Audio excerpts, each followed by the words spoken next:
Get cancelled with Embo Weekend.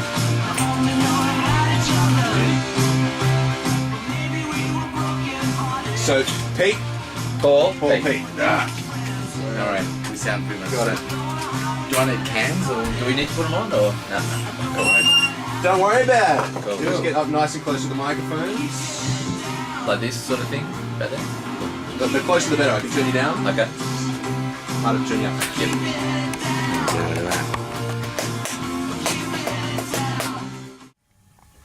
Welcome to the bridge. It is an hour of all Sydney music with me, Justin Zeltzer. And as you know, on a Monday we usually have a band in to do some guest programming. And it's usually an opportunity to showcase sort of shiny new band and kind of introduce them to the world. But it's my great pleasure then to introduce a couple of veterans. Oh, Justin, that's Shiny. so cruel. Still shiny. I put a nice spin on it, didn't I? Yeah. Veterans of the Sydney scene. Paul and Pete from Lazy Susan. Welcome, gentlemen. Thank How are you, you? Justin. Welcome to you too.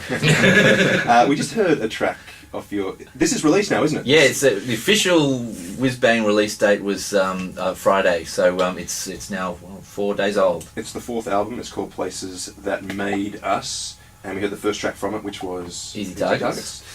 Now, it's no coincidence I got you guys in, because I have had a long line of sort of really fresh new bands, and I kind of wanted some people to come and tell me about what Sydney was like, some experience? I wanted some experience behind the guest microphones.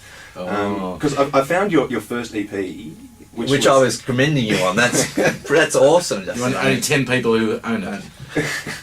There was a run of 500 you were saying. Yeah, run of 500, and then we realised once we had it delivered to us that we didn't actually know how to get them into stores. We were that naive and stupid, and so I have probably about 3 or 4 boxes of them at home.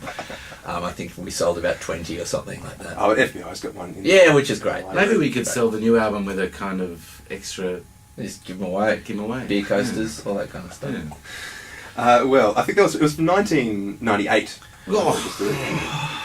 No need to feel shame. No, it's alright. No, we're comfortable with our age. No, it just seems like such a long time ago, that's all.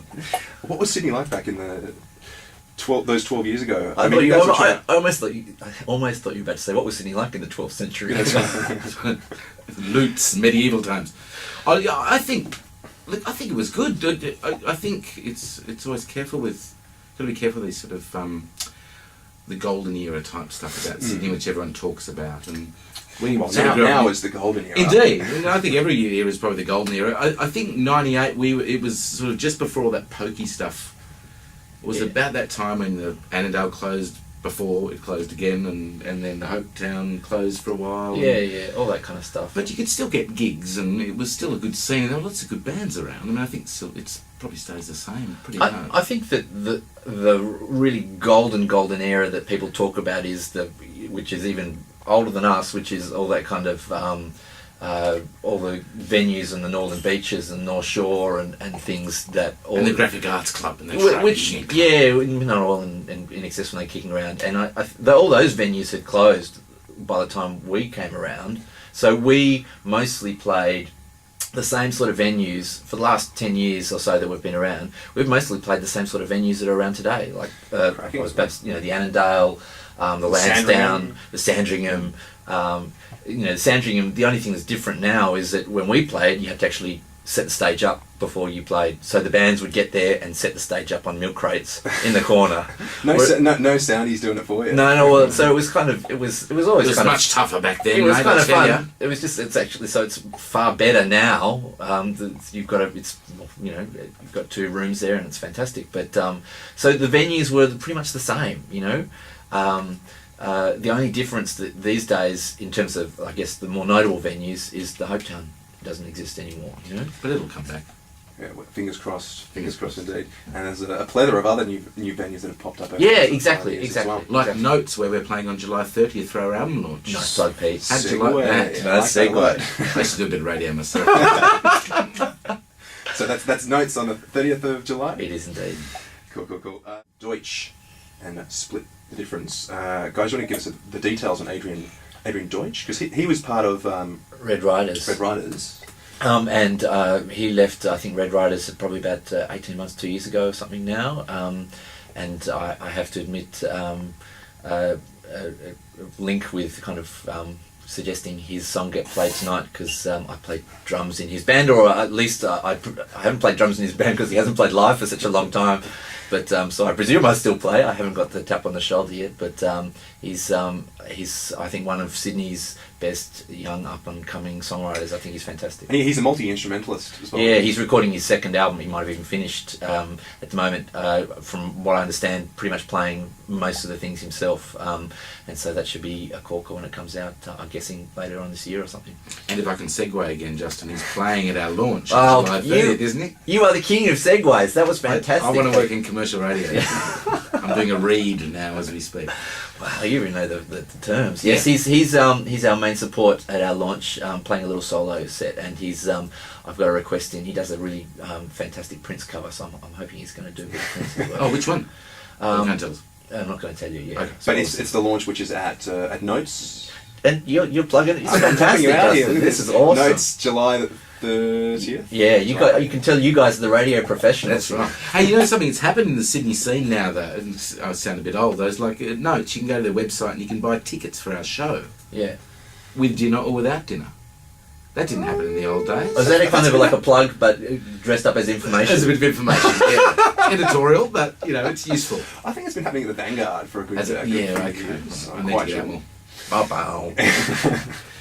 But you've got some great requests coming after this, which is again from those bands from, I was going to say yesteryear, but this next one we're going to play is, I guess, from yesteryear. We call them Midnight Oil, who aren't really around anymore. No, and the song you're going to play is 25 years ago. I mean, that was 1985. I think the concert. Yeah, I don't know if they played on Rage or ABC2 every now and again, the full footage of the Goat Island concert they did, which is phenomenal stuff because it's them with the backdrop of Sydney Harbour, and it was Midnight Oil at their peak. All their powers were there. Oxygen tank on the side. Yeah, all that sort of stuff. And they had jumpsuits and craziness. They did some amazing tours as well, actually. Midnight Oil. Have you guys done any sort of touring out back or touring kind of? We've toured regional Australia, but we've never kind of gone into the Red Heart to play. Out where the river grows. Yeah, we've never done that.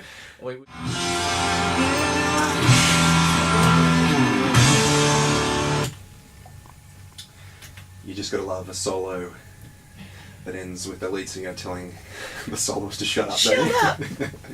It is You Am I, and my goodness, I haven't heard that song in such a long time, but thank you for requesting it. It's Plans. Well It's a done, ripper, Pete. isn't it? Oh yeah, thanks. Yeah, it's a ripper.